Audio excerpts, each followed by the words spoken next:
Penalty. Johnson Roughing the quarterback. Number 80, Scott Cheslak. Personal foul on them. Personal foul penalty against the Warriors.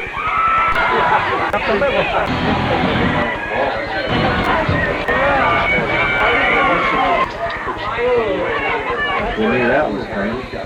Go wishbone, Billy.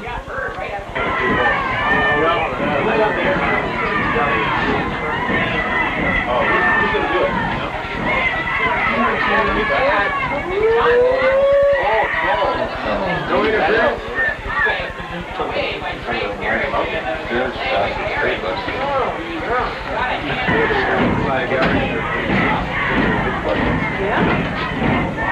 Get him!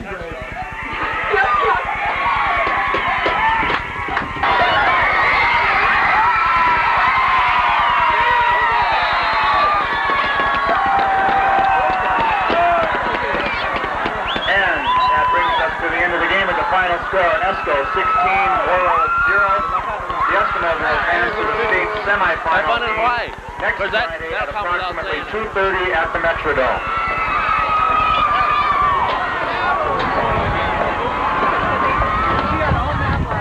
Hey, Mike, people aren't excited, are they? Oh my God. Mom's not excited, is he?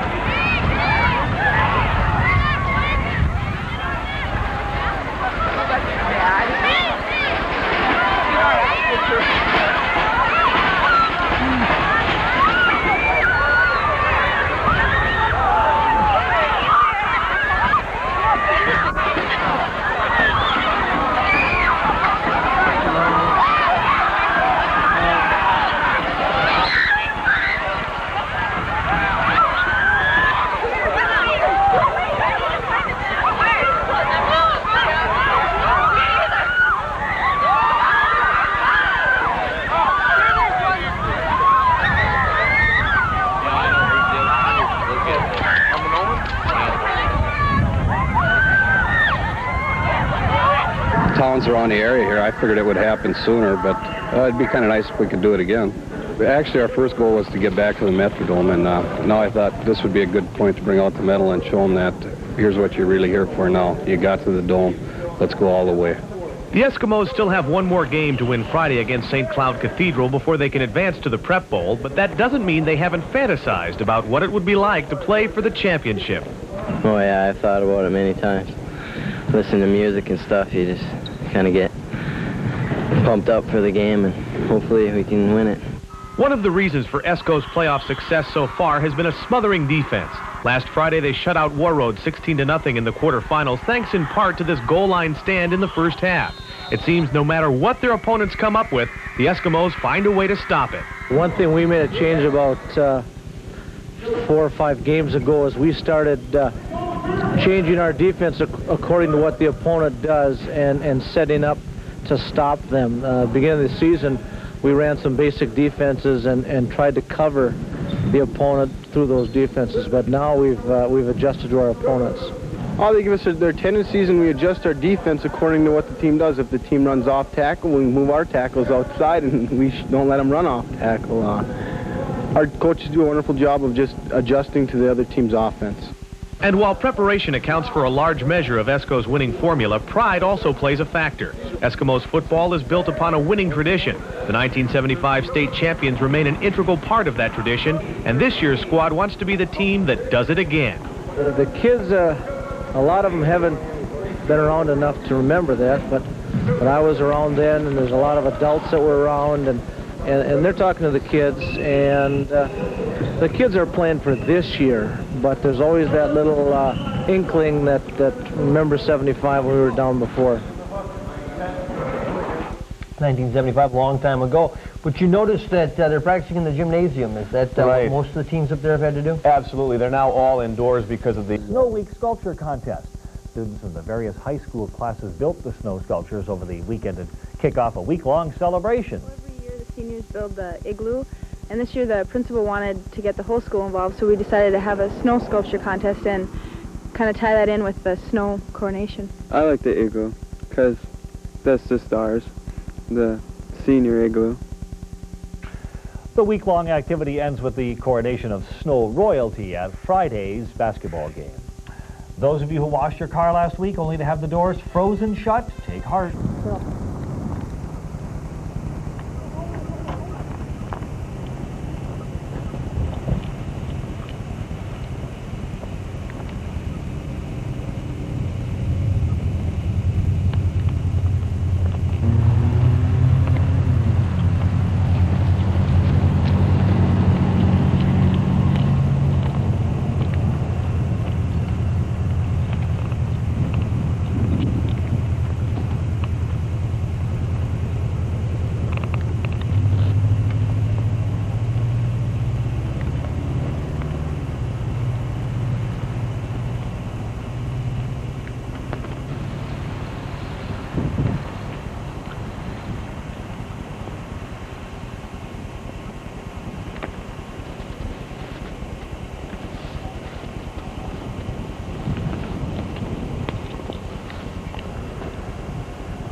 That's awesome.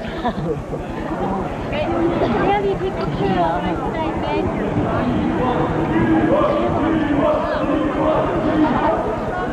How big? Right, we go out. Hope to see you on the state tournament.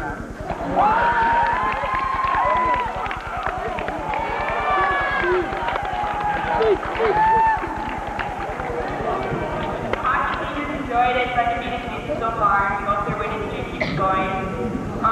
Like to see all your fans there and cheer them on, and good luck to the guys.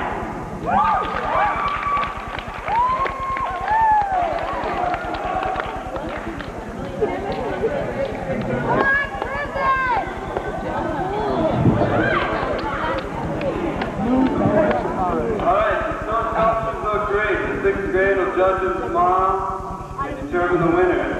Alright, tomorrow's wannabe day. We don't want too many people dressing like Ron Miller. Okay, one stage, pajama day and breakfast day. Cheerleaders will sell breakfast before school, bringing money. Third stage, snowmobile suits. You gotta wear them because there's no football game. That'll be fun. 7th hour. Friday, dress-up day. Coordination will be between the B and A game, boys basketball game, and I want the snow royalty to come down here when I announce your name. Colleen Brennan.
Do I see a future cameraman here?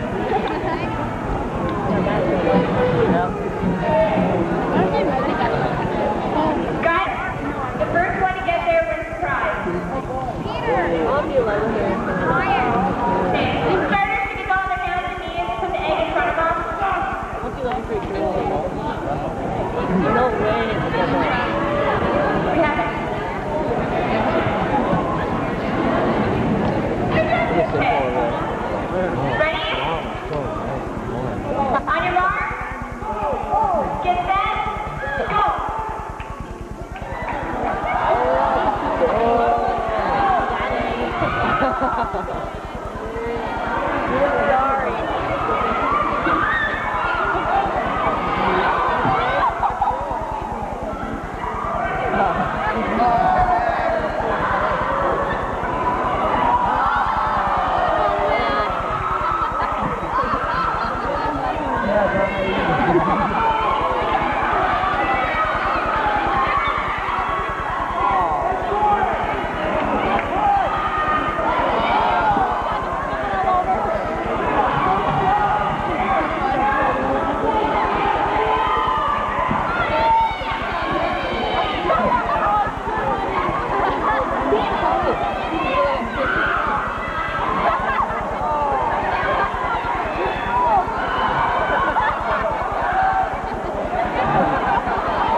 Gosh, almost look at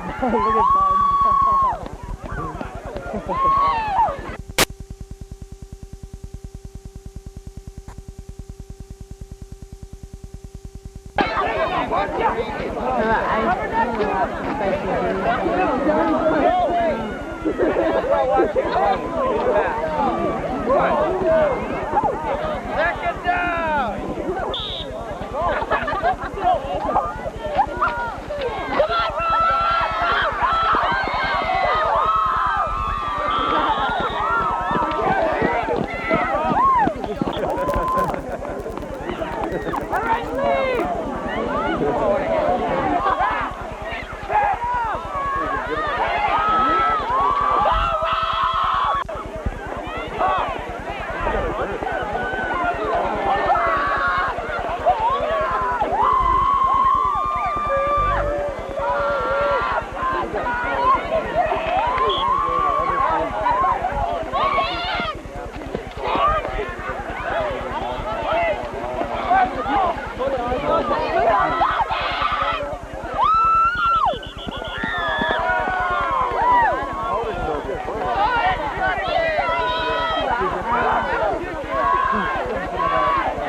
Well, we were big, yeah. Probably a bunch of little freshmen and a bunch of girls. Yeah, that's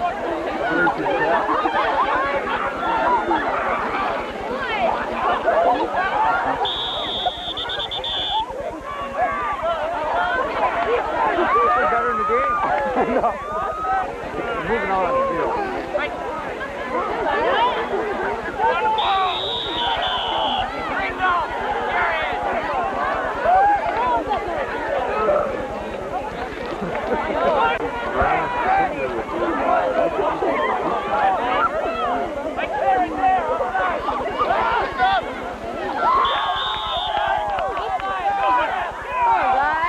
We're filling the air with the football. Hey, Eli!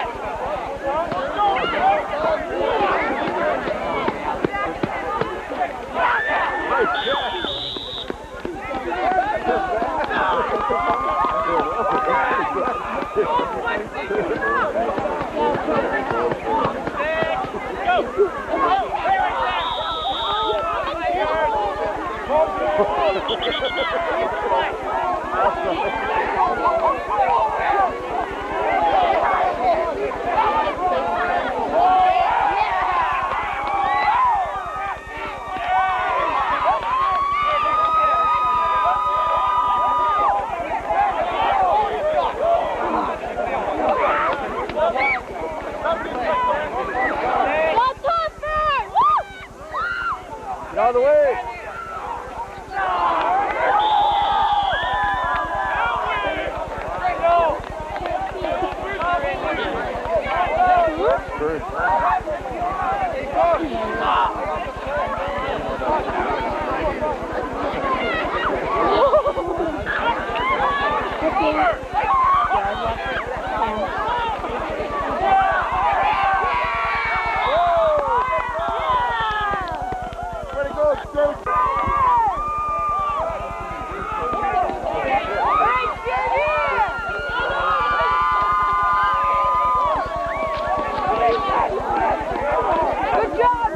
Get off the field! Get off the field!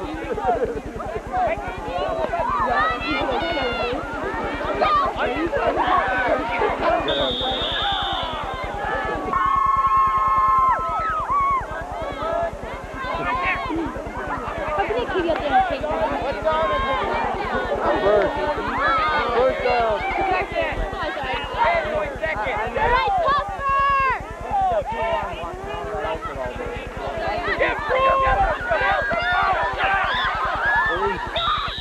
Right, Greg! Don't do that. Don't do that, Greg. Next one's a flag. Bruce.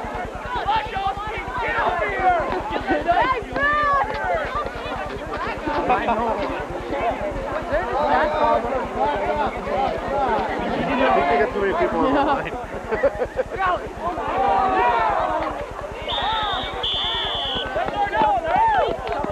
think they got too many people on the line. They had like 20 on the line. Is that too many?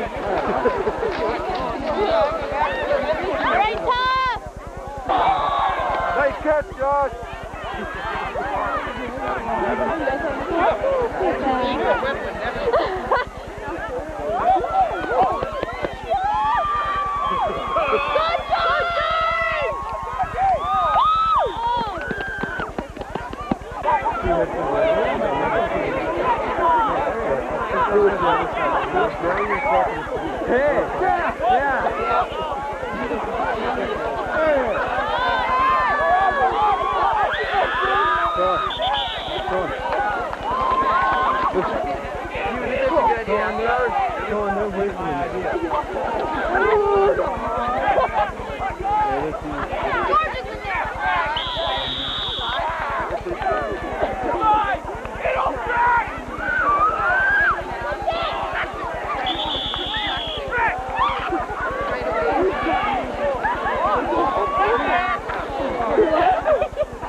Hey, watch the camera.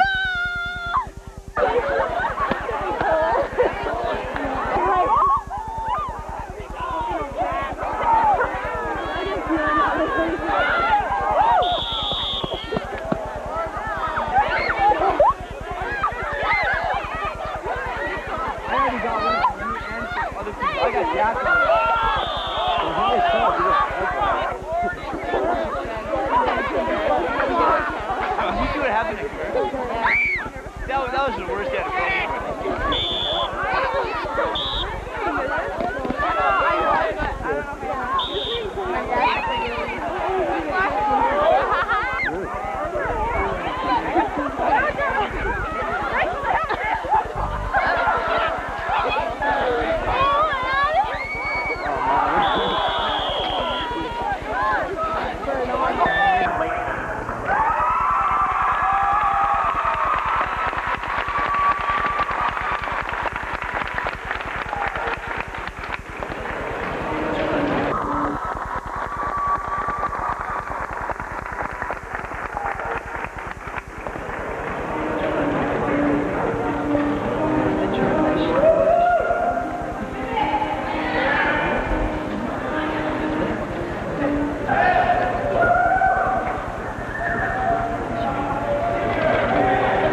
her friends and ride Stacy's horse, while Amy and Stacy watch. Melissa's personal hero is Marky, who comes in going to the Gophers. Just kidding, Mark.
Jason Olsen.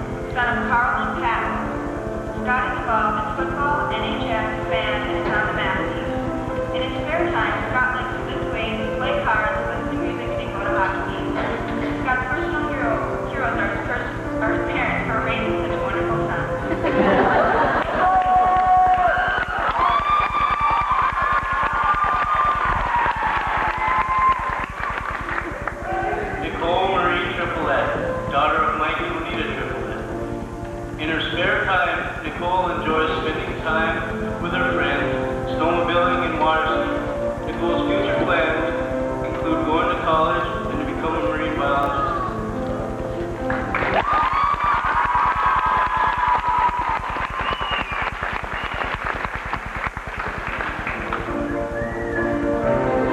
And now for our senior king and queen royalty.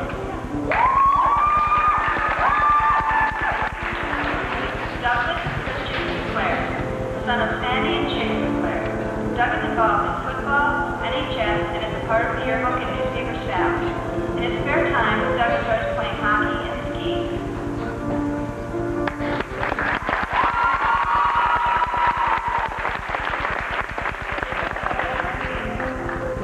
Colleen Marie Brennan, daughter of Bob and Sue Brennan.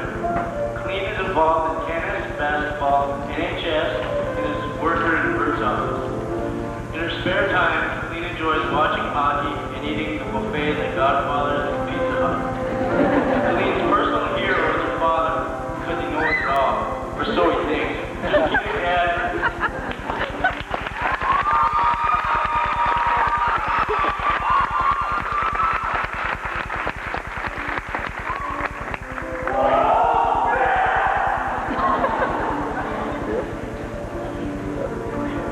Ryan Christopher Martin, son of Hubert and Shirley Martin.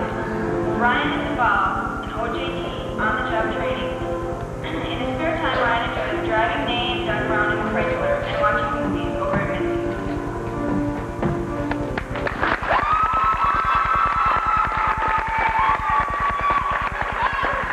Julie Renee Hennigan, daughter of Jerry and Judy Hennigan. Julie is involved in softball, band, Renaissance, pet club, and SAS. In her spare time, Julie enjoys going out with her friends, watching her brother's hockey games, and watching Beauty and the Beast. Julie's personal hero is Chuck Knobloch because she someday hopes to be as good of a second baseman as he is.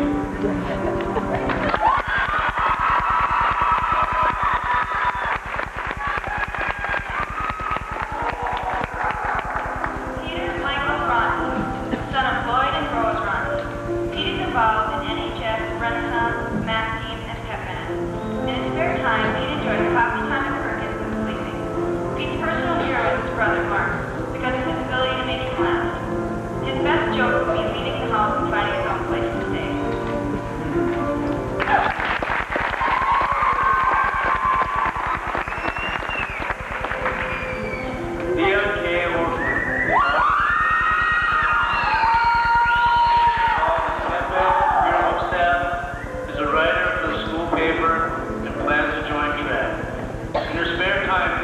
Downhill skiing, going out with her friends, and watching hockey games. Leah's personal hero is Al Johnson because he is always there to cheer her up and make her laugh.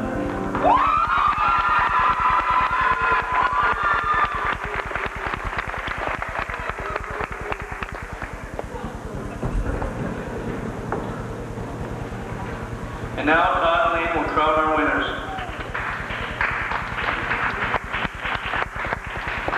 For the sophomore Duke and Duchess, the envelope, please.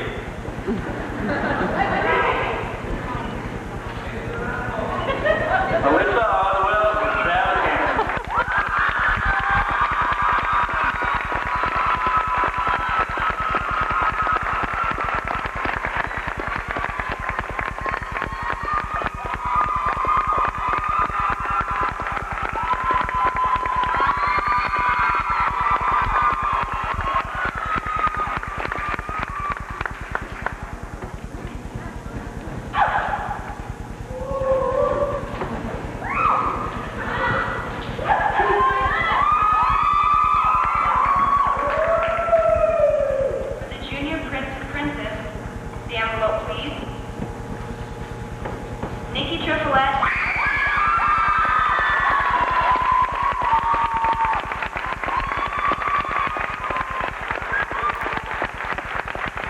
Let's say the approach I'm about to show you is known as bad USB.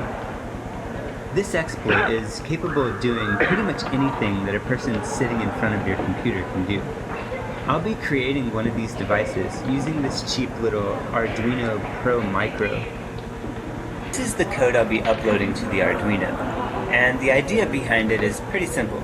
I'm including this key. Finally, the senior king and queen. The envelope, please.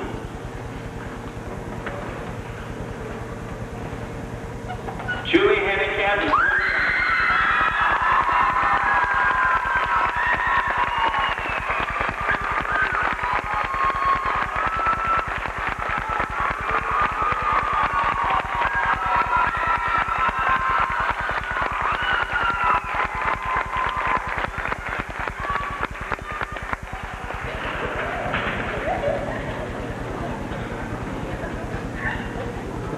Student Council would like to congratulate all the winners.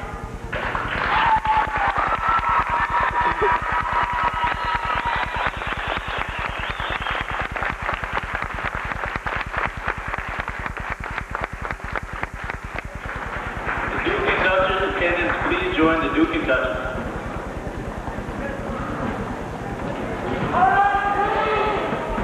With the Prince and Princess attendants, please join the Prince and Princess.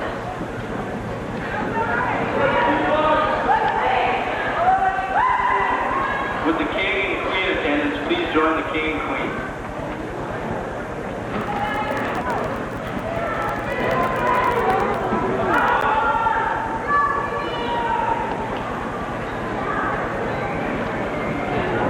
We would like to thank all the people who helped make it so much happen this year.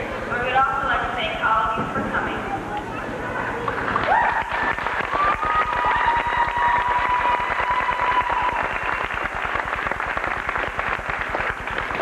Go, dear.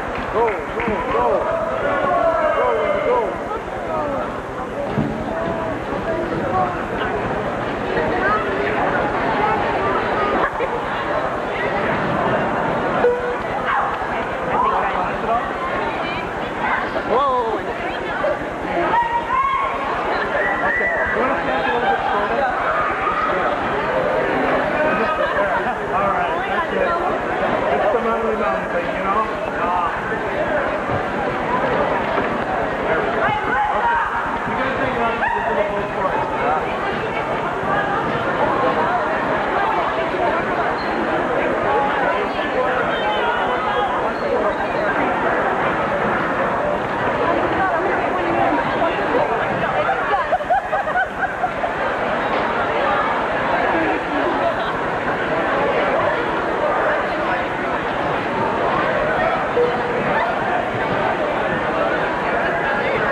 Junior goaltender, correction, junior defenseman number 3, Rob Grammer. Senior forward number 4, Brent Knudsen. Junior forward number 5, Josh Arnold. Senior defenseman number 6, Justin Wegner. Sophomore forward number 7, Matt Cullen. Senior forward number 8, Jim Jacobson.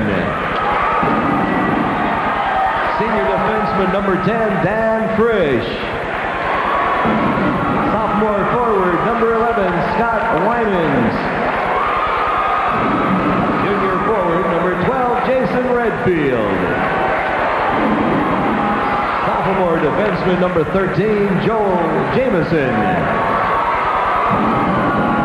Sophomore forward number 14, Rory Corton. Junior forward number 15, John Haberlock. Senior forward number 16, Greg Salvavold. Sophomore forward number 17, Ryan Frisch. Junior forward number 19, Ryan Kraft. Sophomore forward number 21, Jared Anderson. Senior forward number 22, Louis Paquin. Junior goaltender number 27, Troy Brecky. And junior goaltender number 33, Jeremy Gregoire. The head coach of the Spuds is Terry Cullen and his assistant, Terry Shercliffe. And now let's meet the champions of Section 7 with a record of 24-1, the Lumberjacks from Cloquet. First, senior goaltender, number 1, Scott Lubman.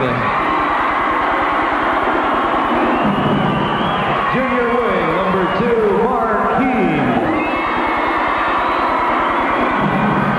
Sophomore defenseman, number 4, Matt Snesrod.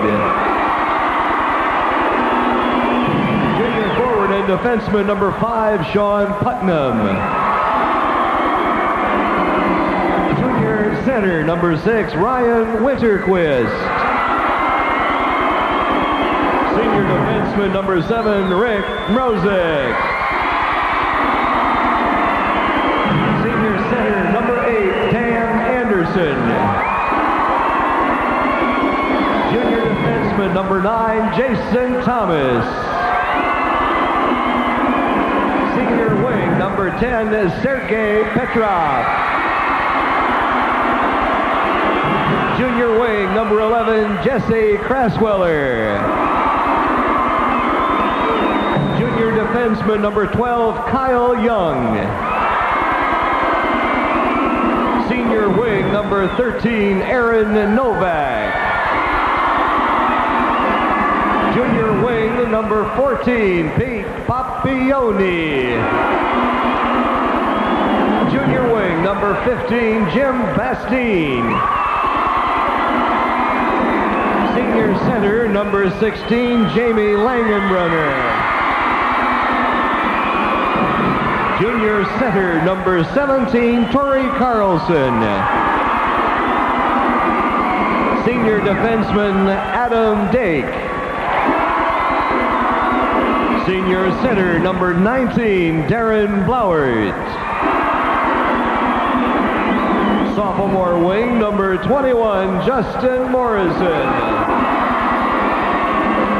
Junior goaltender, number 22, Adam Paglatos. And the head coach of the Lumberjacks is Tom McFarland and his assistant, Dick Bartholdi. Ladies and gentlemen, here are your officials for this game. The linesman is Paul Stengel, and the referees are James Larson and Larry Dow. And we are just about ready to get underway with the number 2 team in the state, Moorhead, against the number 3 team, Cloquet. Moorhead made it here. Moorhead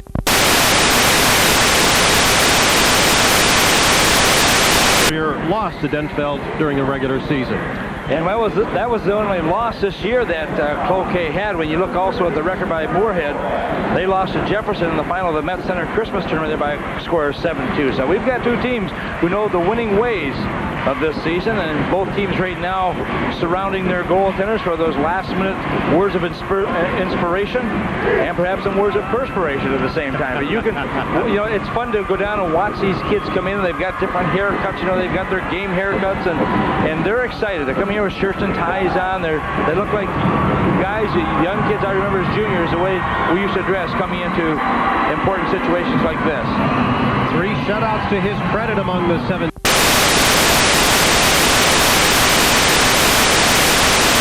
Spuds, Ryan Kraft at center, Ryan Frisch on the right, and John Haberlock on the left wing, and we're underway in period number 1. The winner will be moving on to take on Hill Murray tomorrow night. Now it's wrapped into the Cloquet end as they race in after the puck. Cloquet's Adam Dake was there to shoot it around. It's blocked at the blue line. And the Spuds will try to set up. Here's Ryan Kraft on the far boards. He's tied up. Puck taken away. An elite pass for Petrov just failed to click. This is a very high-scoring unit, but we'll see as this night goes on that the Lumberjacks will be dangerous in their top 3 lines. Each of those lines has at least one player with 29 points. Now both teams making line changes on the fly as neither of the first units were able to threaten the opposing goaltender. This pass goes through everybody. It's picked up behind the net by Martine, number 2. And finally cleared by Rob Kramer, or at least he tried to, then he was dumped. Big collision behind the net as Jim Bastine was knocked down. Now the lead pass to center for Salvatore. He's taken down at the blue line, and then Heen is there to shoot it in deep for the Lumberjacks. Filtering it after is Flowers.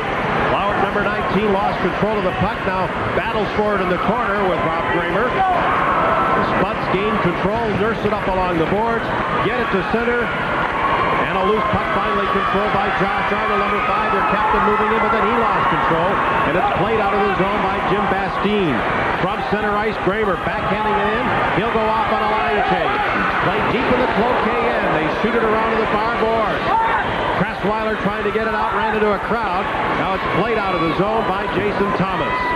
Frank, I think the one thing you're going to see in this hockey game is the speed of these two teams as well. Both of the coaches were telling me they expect the players to skate very well, but also it could become a very hard-hitting game between these two teams. Thomas behind the zone net, playing it around for Kyle Young. Young trying to get it out of the zone, but it was wrapped down by Ryan Kraft. And they battled for it. Sean Putnam trying to get it out and does. Spuds regroup at center. Right wing pass too far, intercepted by Young. Young shooting it around to the far boards. And on the far wall, it's cleared but not out. Spuds doing a good job in this period of holding the points. Here they hold it again as Jamison moves in, and the shot was stopped. A rebound goes wide of an open cage. Out of the corner, the centering pass is picked off by Rick Mrozik, number 7, who will be headed to Minnesota Duluth next year to play. And racing after it is Joel Jamison, number 13, to clear it away for Moorhead. Back out at center, they scrap for it on the boards. And Jamison has it again. His pass picked off by Mrozik, number 7. Mrozik hangs on to the puck, then dumps it all the way down. Back to get it is Dan Frisch, number 10. Far side of the ring to Jim Jacobson as the top scoring line for Moorhead is out now. Rushing it ahead is Arnold, but he ran into the 3 white jerseys, and it's shot right back to center. You watch the play so far, and what you've seen here is the ability of the players to take the body. They're not allowing anyone to get by them, and as a result, they're able to turn over that puck a number of times between these two teams. Now Lumberjacks break loose with the puck far side. Langenbrunner battling to get free. He does, but now he's checked again to the corner. Langenbrunner pops it back behind, and Petrov has it. They put it right in front. And Heen had a chance to tip it in, but couldn't get control. Petrov behind the net. He slips a check, slips through a player, went to pull the trigger, and at the last second, the puck rolled off his stick. And Moorhead shoots it all the way down. They've already waved off the icing, and both teams change.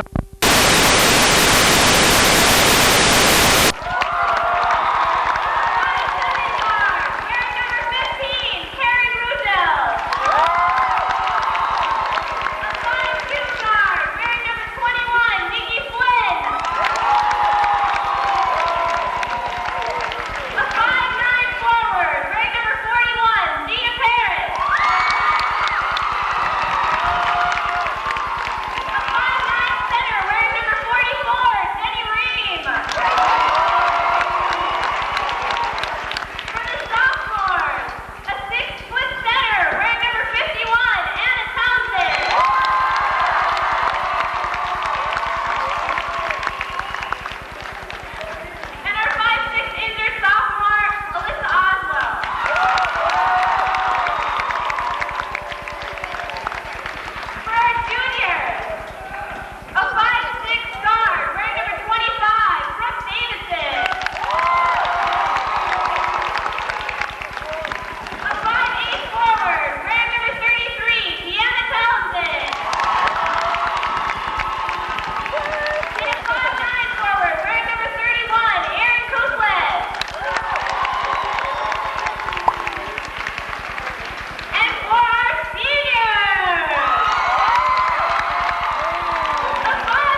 dental team.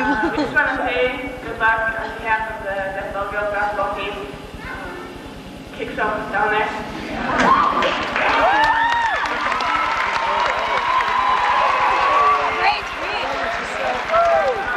We hope to make it down, but if not, we'll be cheering you on from up here.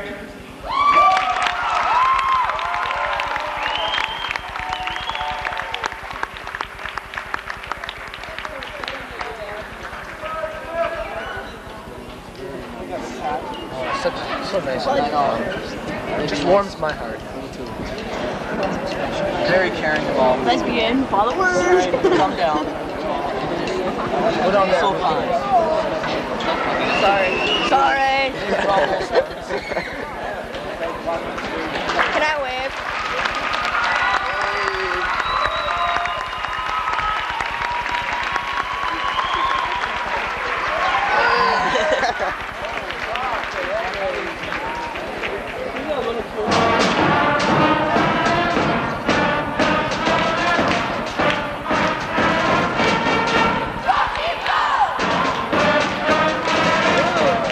Here and joining me once again, Janet Carvin. And Janet, looking at that Class A field, 3 unbeaten teams we will see here today and tonight. It's going to be a great day for Class A basketball. We've heard so much about these teams, but especially people are talking about Rochester Lured up in our first game this afternoon. They are unbeaten, and many people think they're going to roll right through this tournament. Okay, let's take a look for the Class A bracket board for you. There's the Rochester Lured against Esko to tip it off here today. Esko, a very strong, balanced team. They could give Lured a run. Later this afternoon, we'll see 2 first-time teams in Barnesville and Climax Fisher. And the pairings for this evening. This evening also features a first-time team in St. James, and then from over in St. Paul, Christ Household of Faith.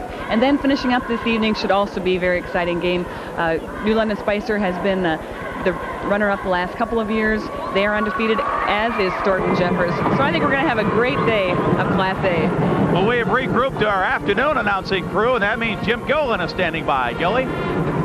Thank you, Perry and Janet. Of course, it's always exciting when the quote-unquote small-town schools come to town to play in the state tournament. Rochester, not really a small community, but we have a little bit of north against south here. Lee Valsvik joining me, and Lee has worked with us on state fair shows and Fun TV, and we talked about having fun yesterday, but it's really an event for these communities when they come to state tournament. And Esko, they're on a road trip of some kind because they're going back for the boys' game tonight up in Hibbing, and then they're coming back, and you know, it's just an exciting time for everybody from Esko. They could qualify for next week's boys event if they beat Crosby Ironton tonight. So we'll be down here at the end of the rink, if you will, to capture the color and excitement and talk to the various participants and fans as they take in state tournament 93. Let's turn it back to you, Barry, for now. Okay, thanks, Jim. Thanks, Lee. We're getting ready to go.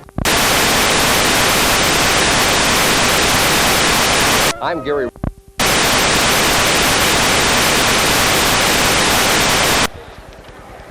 All right, ladies and gentlemen, welcome once again to the Met Center and the 1993 Minnesota State High School Class A Girls Basketball Tournament. Today's first quarter final matches the champions of Section 1A with a record of 27-0, the Eagles from Rochester Lured. And the champions from Section 7A with a record of 24-3, the Esko Eskimos. Let's begin by meeting the cheerleaders from the respective school. First for Lured, the cheerleaders Kim DeKramer, Jill Brennan, Molly Schoenfelder, Jana Kuch, Jenny Dvorak, and Sarah Kapersky.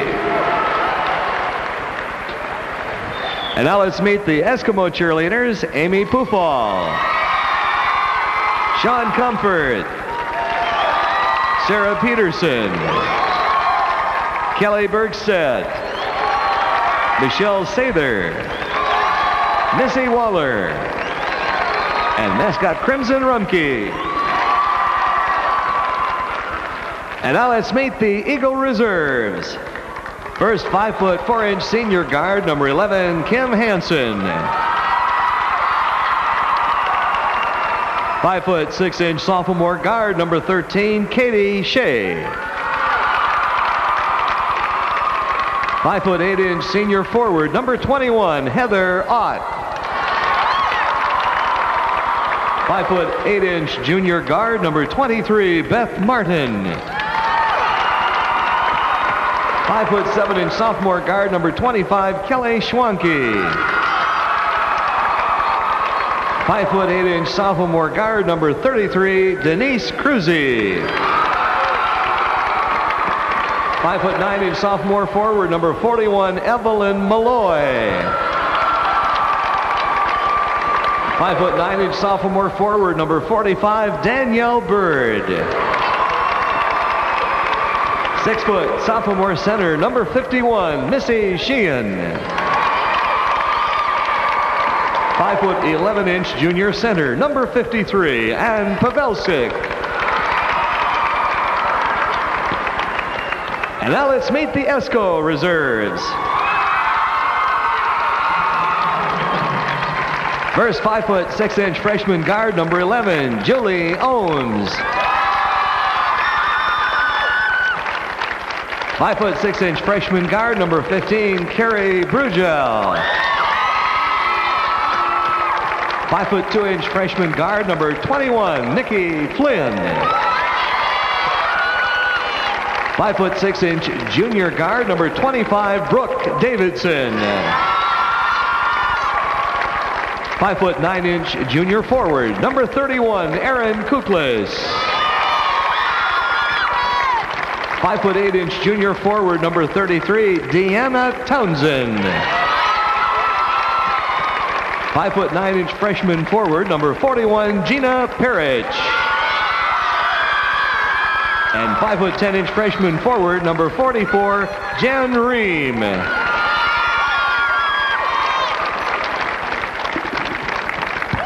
And now, here are your starting lineups. At forward for Lord, 5'11" senior number 31, Kate Lawler.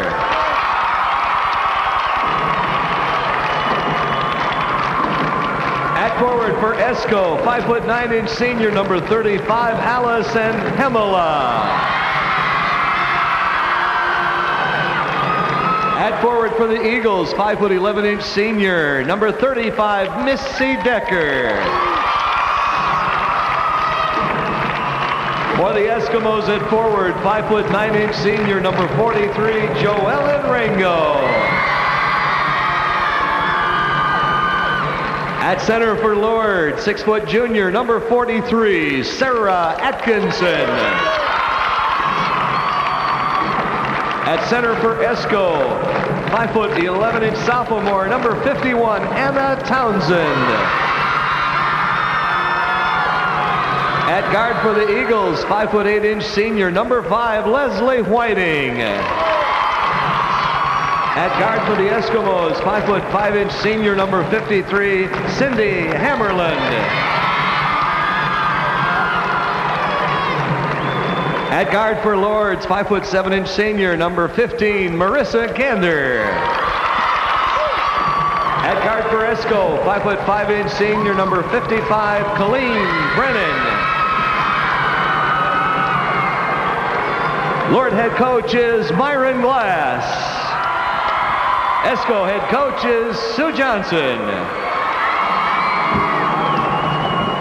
Your officials for this game are Kevin Simpson and Jim Fredrickson. And now, ladies and gentlemen, we ask you to please stand and honor America as the Lord High School Band, under the direction of Gene Iden, leads us in the Star-Spangled Banner.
Well, at the Met Center, and we're getting ready for our first Class A quarterfinal game.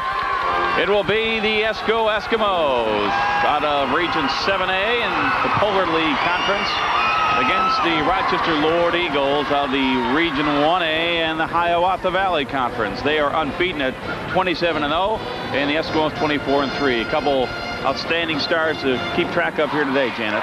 That is Kate Lawler on the right, a player who likes to shoot the three but can also play inside. On the left, Anna Townsend, a 6-foot sophomore, averaging about 15.5 a game. Some familiar names on Rochester Lord. We've seen their sisters in the past, and they've won 3 state championships in 87, 90, 91. And here we go. Our first quarterfinal game is underway, and this tip is controlled by Rochester Lord and Missy Decker.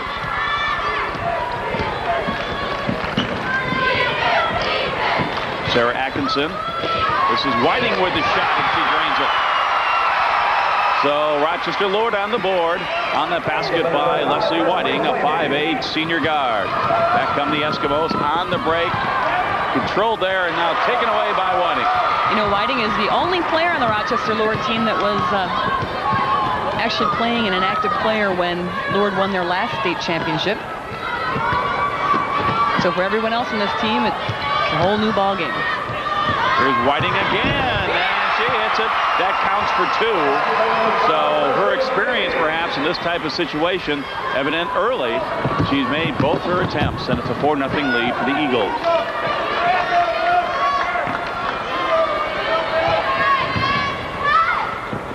Hemmel out front now. Inside they go. Back to Hemmel along the baseline. She puts it up. We'll get this going, you know. The Renaissance Committee is a committee committed to the excellence in academic and the art achievement in the school. So, introducing the Renaissance Committee will be Mrs. Elson and Mr. Seba, who have worked hard to make all this possible. They are the leaders of the Renaissance Committee, so give them a hand. Here they are. Pete Ronti, come out, you guys. Dan Hill, Laura Kinnanen, Rachel Hillman, Tim Houck, Derek Burns, Tricia Anderson, Johnson, Alan Johnson, Jeremy Laughlin, Jamie Lubis, Nathan McLaughlin, Doug Sinclair, Joellen Ringo, Sarah Tuttle, and Sarah Wendorf. And in addition to these folks, we have the National Honor Society officers, and they are historian Pete Ronti, the reporter Chris Bergstad,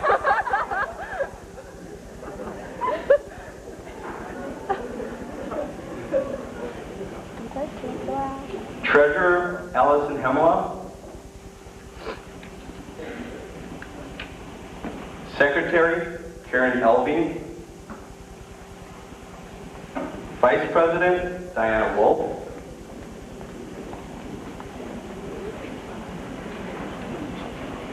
and the President of National Honor Society is Dan Latch.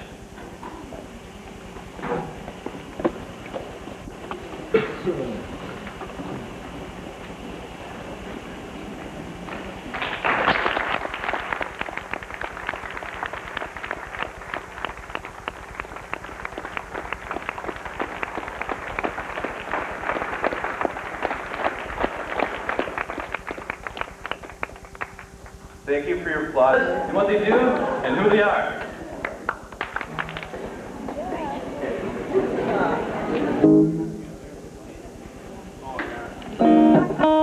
This is the only tune I could sing decent, so this is called Dive.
Brad Salemba is an original orator, and Chris Bergstead is a humorist.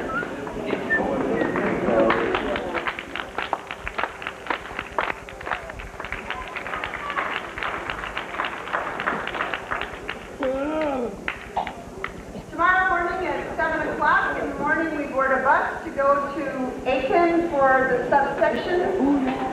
4 speakers in each of the 13 categories will go on to section.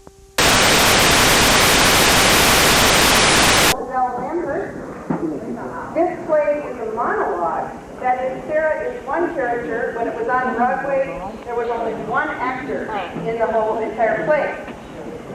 Those of you who have it for English have read, and many of you have read other poems too, by a poet by the name of Emily Dickinson.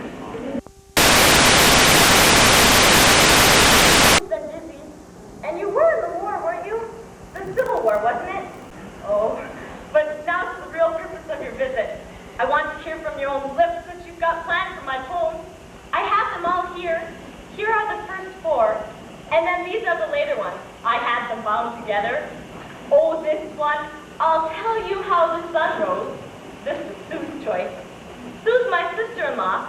She lives in the house over there. Not what I would have chosen, but perhaps publication is more appropriate. Oh, but...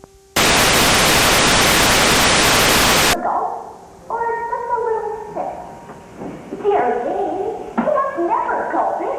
If everyone were to gulp it, the cup would be empty after about 4 gulps, and the rest of them wouldn't get any at all.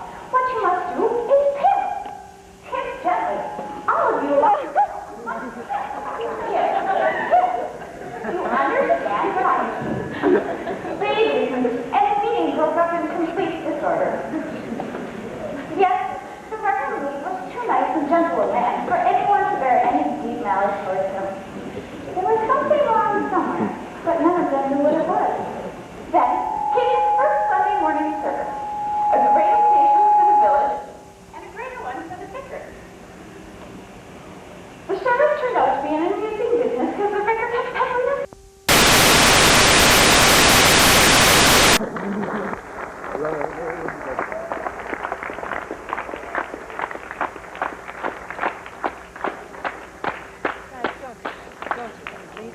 The 9 students that are up here represent the Student RAM Board, and we meet once a month over in the RAM office next door, where our discussions consist of insurance.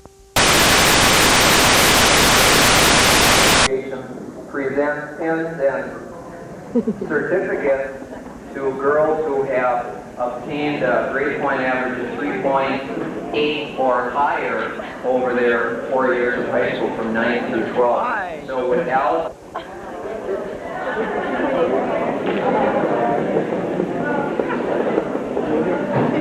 Thank you.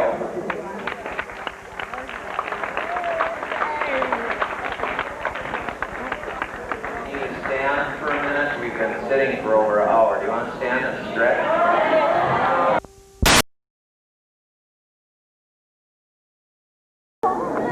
Jesse Bell, Randy Wiltgen, Becky Stan, Tony.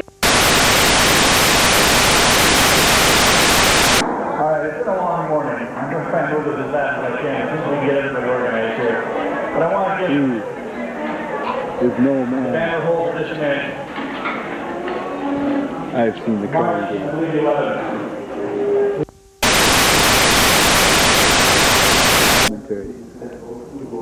I could go deeper. Well, yeah, concentration.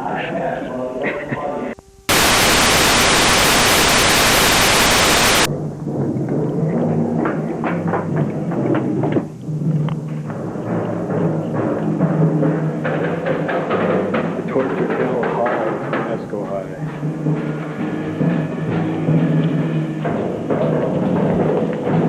The wall is hey.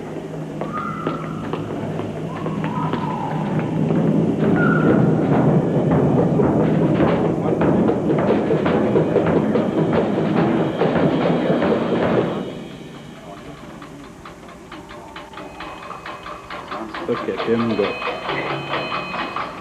Flipping bar this week, right? Oh, I did.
very important that we do so because this is my third year, and I'd like to continue the well behavior. I mean, you got to have a taste for everything, you know, because it's the way life goes.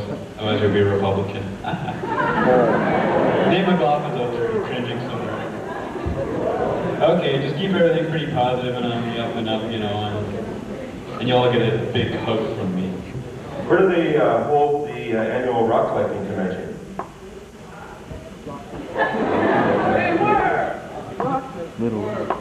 In Boulder, Colorado.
idea, I guess.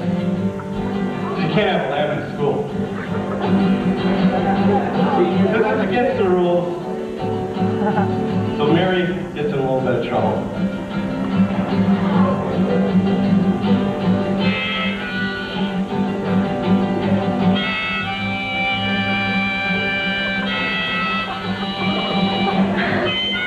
Shut up.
Wow.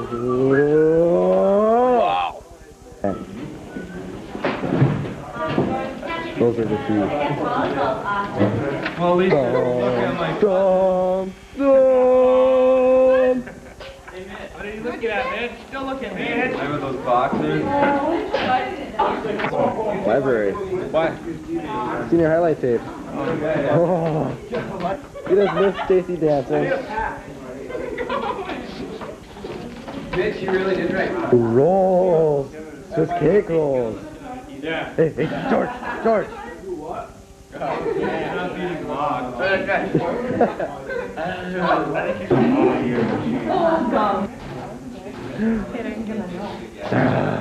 Oh, Sarah's shoes. Mine are great. Hey, Jay.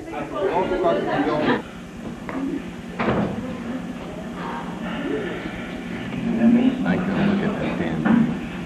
All right.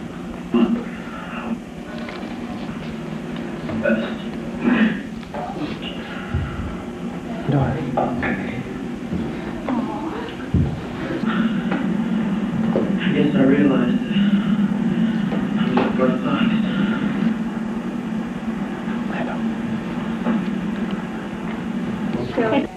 Hey, there's Mitch. There. Where's What are you drinking? Huh? Don't do that. Oh, come on, blow a kiss. It's the scruff. But, you know, you're not cool enough. Oh, we got him. I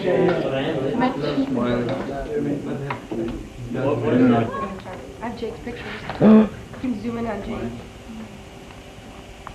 That's Jake. Bye. I know it's yeah, it's kind of Asian someone. I don't know if I'm an Ooh, boy. Oh, mwah. For hunting her down. We gotta get one good close-up. Come on. Yeah, that's great. Okay, shut it off. That's great. You are just Your class at 93. What are you doing down there? Oh, look at that. Oh, baby.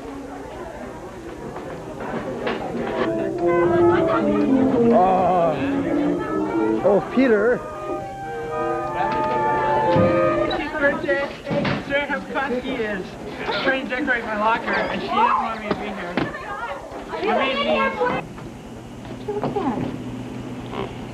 You. Forgetting you. Dan. I'm yawning. Go on, smile.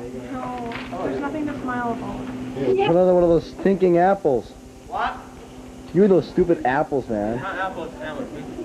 Ah. There you go. All right. Stick your tongue in Mitch's ear. Okay. Here, I'll get you something. Okay. Woo! Love! Smile.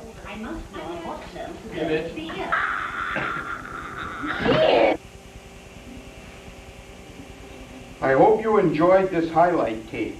I would like to take just a brief minute to address the senior class of 1993.